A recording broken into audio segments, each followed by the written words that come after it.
Hello, everybody, and namaste.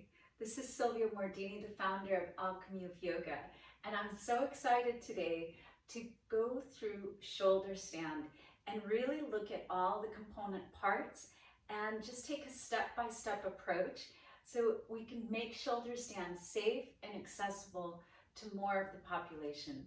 Now, with that said, there are a number of contraindications with shoulder stand to make sure that you are very well aware of. And of the 3 million plus poses that there are in yoga, the asana, that's the Sanskrit word for pose, not all poses are available for all people.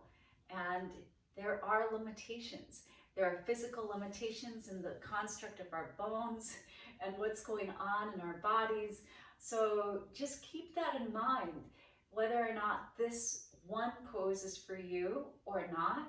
There are so many others to include in your practice, but I'll do my best to break it down and to make it more accessible. So let's get started, shall we?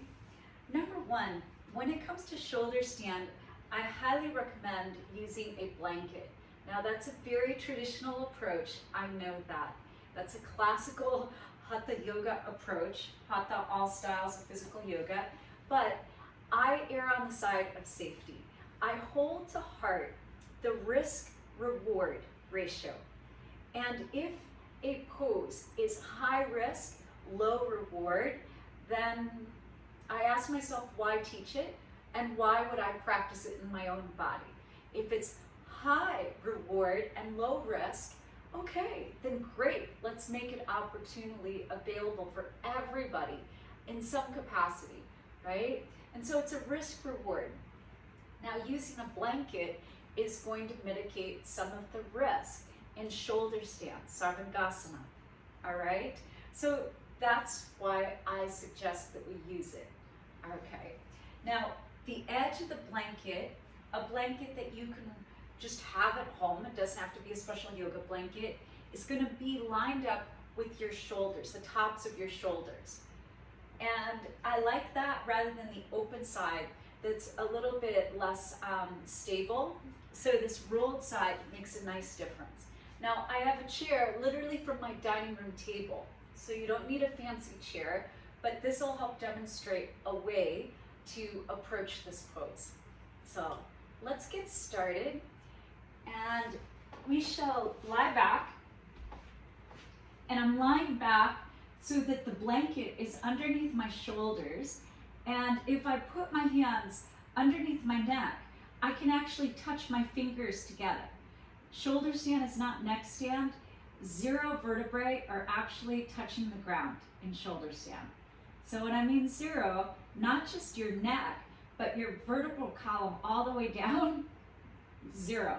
So let's make our robot arms, press down, and then lift your vertebrae up off the ground. Now you have some stability and strength in your back muscles, the rhomboids, the scapula, the erector spinae muscles, all of those are more active. And then lift your hips. From here, this is already the predecessor, the ancestor to shoulder stand. And you could take a brick and put it right underneath your sacrum. Now, the sacrum is a triangular shape, so you could be there, you could keep robot arms, or you could release your hands, but stay active so that your shoulders are down, but none of your vertebral column. Now, we are very careful never to move the head when we're in this position, so that there's no risk to the neck. If you feel like you need to hold the brick, do that, but otherwise, bring left knee into your chest, find your stability, then bring your right knee into your chest, hold on, find the stability again, and you might stay right here. This is supported shoulder stand. This is fantastic. I have the brick on a medium height. You could do this low, you could do this with a high height. And then left leg straight up, I'm flexing my foot, knee next to knee, right foot straight up. both feet flexed, big toes touching, and active inseam of our legs. So my legs are straight up and down, and some people call this candlestick pose, kind of like that, right? But it's a variation of shoulder stand with very, very low risk, and it's an inversion. So we're getting all the benefits of bringing our head lower than our heart, and we're safe with our shoulders and our neck. So far so good. Now from here, and you'll understand why we'll practice this way, we're going to start to bend our right leg in, bend our left leg in, and then draw your right knee towards you as your left knee moves away, and slowly, as gently as possible, reestablish your left foot on the ground, but notice your legs are moving away from one another. If I extend my right leg, it would be almost like a split position, right? And then right foot slowly to the ground so that we never lose stability. And then from here, I lift my hips and then I move my brick. I'm going to put it over on this side so it doesn't obstruct the view. I'm still safe here, no vertebrae of my neck are touching the ground. Get my robot arms, engage my back muscles. Okay, now stage 2, lift your hips and then take the heel of your hands underneath your hips. That's going to require a lot of wrist flexibility, so you may need to work up to that. Left knee in, find the balance point. Right knee in, find the balance point, and just hug to the midline. And you might be here. Left foot up, right foot up, and this could be more of a little pike, okay? Or it could be more forward. You decide.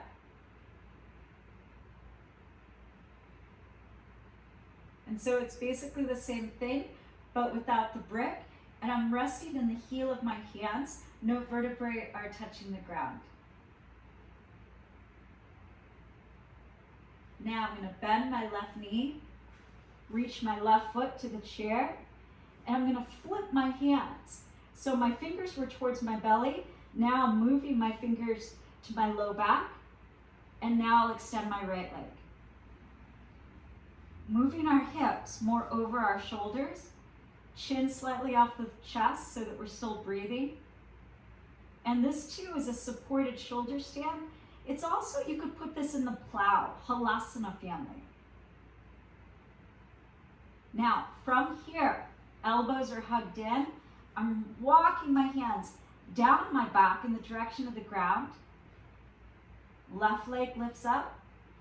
If this is feeling a little unstable, I could just bend my knee and then press the knee over my hip and then extend. Yeah. And then left foot back down. Right leg might lift up. And I'm looking that it's nice and straight. The weight is in my elbows. And then down, left leg up. And if I want, right leg up. So the body is leaning into the elbows, legs are moving away from you. And that's what will make it look straight up and down. Now, right leg comes back. And this transition is the safest one I know in 20 years. Okay, bend your left knee in. Now you're going to flip your hands back and start to rest in the heel of your hands. Slowly.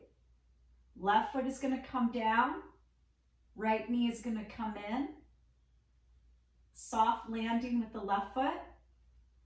And with the lay splay, just right foot comes down.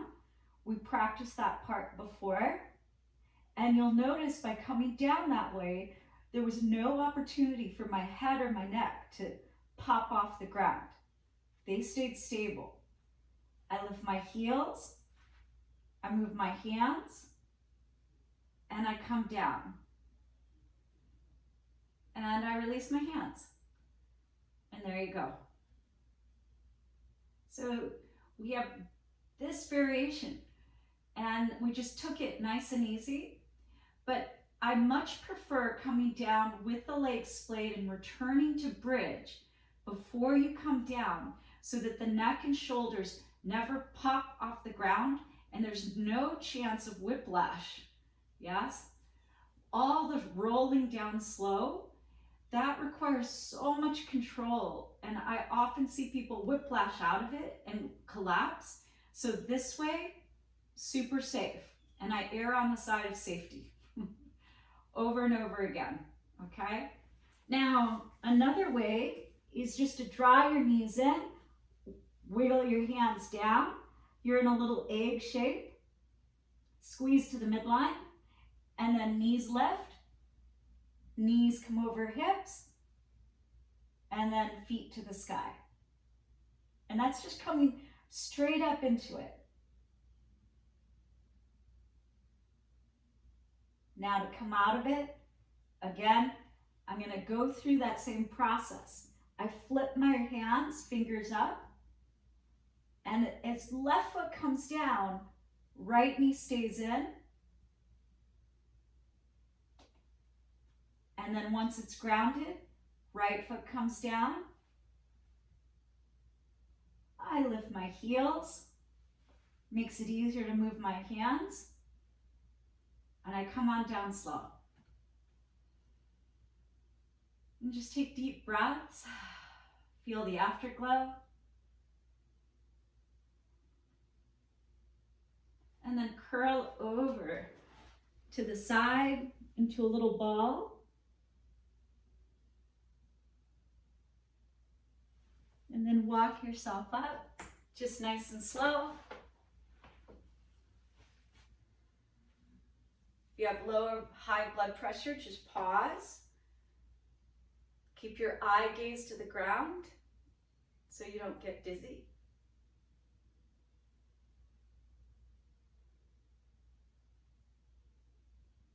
And there you go. Hands to our hearts, bowing into this beautiful practice and all that is available, all that is concealed, waiting to be revealed, and absolute, utter patience.